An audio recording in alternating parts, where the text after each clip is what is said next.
I just wanted to get back to you, let you know what is done. Got the AC compressor in. Like I said, you have to make sure that the bolt, let me see if I get a light over here, and I'm going to point it out to you. You have to make sure that this bolt is on or getting ready to be put on at the time you put the compressor back in, because if not, you'll never get it in.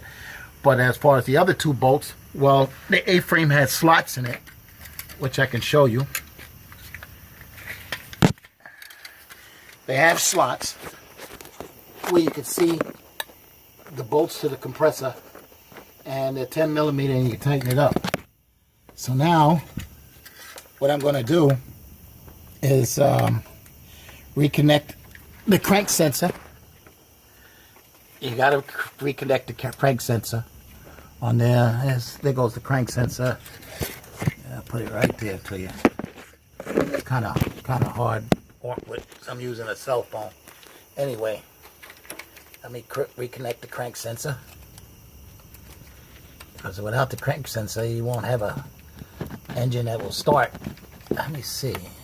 Seems to be doing all right. Oh, there it is. Okay, I heard it lock, so the crank sensor is in. All right. The next thing is to make sure that the connector is on the magnet for the AC compressor, else you won't get that to work. Then you have the line here, this heavy line right here. I see this heavy line here is the line for the starter, but on the front of the engine block, down by the crankcase and the oil pan, you have to make sure that take the bolt off and remount that back onto the I'm trying to get it to snug.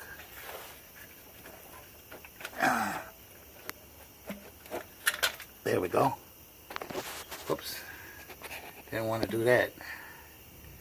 So I got that on. By the way, this here is a 13 millimeter nut, so you're going to need a deep socket, since the bolt goes all the way deep down on the stud.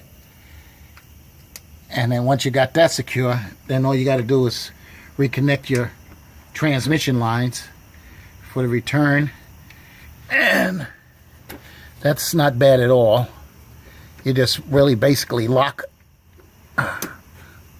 and lock the bottom one in, and that's together.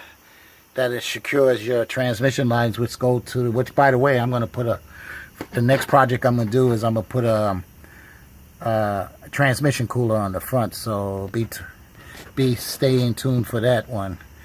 And basically everything is together there. I just got to tighten up that bolt, and it's all done. All right, vacuum the system down. Make sure I put this has a front and rear AC system, so it has to have at least 60 ounces of Freon, which is equivalent to about 5 cans, and about 13 ounces of compressor oil. But since compressor oil's in there, so you got to play it by ear, I would recommend putting about 9 ounces of it in there to play it safe after the evacuation is done, to get the moisture and everything out of there, since the system was open. Okay, have a good night. And then the next thing you got to do is put on the belt, secure the AC shroud, put that back in the slot and tighten it up there. The reason why I moved it is so that you'll have some play when you're putting in the AC compressor, because if not, it is murder to get it in. All right? Okay, have a good day.